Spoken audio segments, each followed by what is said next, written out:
Hi friends, ಇದು Tuesday mini vlog. ಬೆಳಿಗ್ಗೆ ಚಾಯ್ ಎಲ್ಲ ಕುಡಿದು ಈಗ ಮಗಳನ್ನು ಅಂಗನವಾಡಿಗೆ ಕರ್ಕೊಂಡು ಹೋಗ್ತಾ ಇದ್ದೆ. ಅಂಗನವಾಡಿಗೆ ಕರ್ಕೊಂಡು ಹೋಗಿ ಬಿಟ್ಟು ಬಂದಮೇಲೆ ನಾನು ಹೊರಟದ್ದು ಚಿಕ್ಕಪ್ಪನ ಗದ್ದೆಗೆ. ಈಗ ಚಿಕ್ಕಪ್ಪ ಗದ್ದೆಯಲ್ಲಿ ಮೆಣಸು, ತರಕಾರಿ ಹಾಗೆ ಕೃಷಿ ಮಾಡ್ತಾರೆ. ಆಗ ಅದರ ಎಡೆಯಲ್ಲಿ ಈಗ ಗರ್ಗ, ನೆಲನೆಲ್ಲಿ ಮುಂತಾದೆಲ್ಲ ಎಡೆಯಲ್ಲಿ ಇರ್ತವೆ. ಹಾಗೆ ಅದನ್ನೆಲ್ಲ ತೆಕ್ಕೊಂಡು ಬರುವಂತೇಳಿ ನಾನು ಗದ್ದೆಗೆ ಹೊರಟದ್ದು. ನೋಡಿ, ಗದ್ದೆ ಸೈಡಲ್ಲೊಂದು ಬಾವಿ ಕೂಡ ಇದೆ. ತರಕಾರಿ ಗಿಡಗಳ ನಡುವೆ ತುಂಬ ಗರ್ಗ ಮತ್ತು ನೆಲನೆಲ್ಲಿ ಗಿಡಗಳಿದ್ದವು. ಗರ್ಗ ಹೇರ್ ಆಯಿಲ್ಗೆ ಬೇಕು, ಅದಕ್ಕೋಸ್ಕರ ನಾನೀಗ ಅದನ್ನು ಕೊಯ್ದು ಚೆನ್ನಾಗಿ ಒಣಗಿಸಿ ತೆಗೆದಿಡ್ತಾ ಇದ್ದೇನೆ. ಹಾಗೆ ನೆಲನೆಲ್ಲಿ ಅದು ಕಷಾಯ ಮಾಡಿ ಕುಡಿಲಿಕ್ಕೆ ನಾನು ಮೊನ್ನೆ ಒಂದು ಮಿನಿ ವ್ಲಾಗಲ್ಲಿ ತೋರಿಸಿದೆ. ನೆಲನೆಲ್ಲಿ ಅದು ಕಷಾಯ ಮಾಡಿ ಕುಡಿಯುವುದು ಅಂದರೆ ಲಿವರ್ಗೆಲ್ಲ ಒಳ್ಳೆಯದು ಅಂತ. ಹಾಗೆ ನನಗೆ ಬೇಕಾದಷ್ಟು ಗರ್ಗ ಮತ್ತು ನೆಲನೆಲ್ಲಿಯನ್ನು ಕೊಯ್ದು ತೆಕ್ಕೊಂಡು ಬಂದೆ.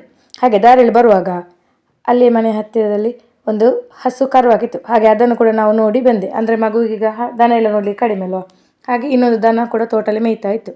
ಹಾಗೆ ಅದನ್ನೆಲ್ಲ ನೋಡಿ ತೋಟ ಎಲ್ಲ ನೋಡಿಕೊಂಡು ಸೀದಾ ಮನೆಗೆ ಬಂದೆವು. ಹಾಗೆ ನನಗೆ ಇವತ್ತು ಸ್ವಲ್ಪ ನೀಮ್ ಸೋಪ್ನ ಆರ್ಡರ್ ಇತ್ತು. ಹಾಗೆ ಸೋಪೆಲ್ಲ ಮಾಡಿ ಸೆಟ್ ಆಗಲಿಕ್ಕೆ ಇಟ್ಟಿದ್ದೆ. ಈಗ ಅದನ್ನೆಲ್ಲ ಅನ್ಮೋಲ್ಡ್ ಮಾಡಿ ಪ್ಯಾಕ್ ಮಾಡಿ ಸ್ಟಿಕ್ಕರ್ ಅಂಟಿಸಿದೆ.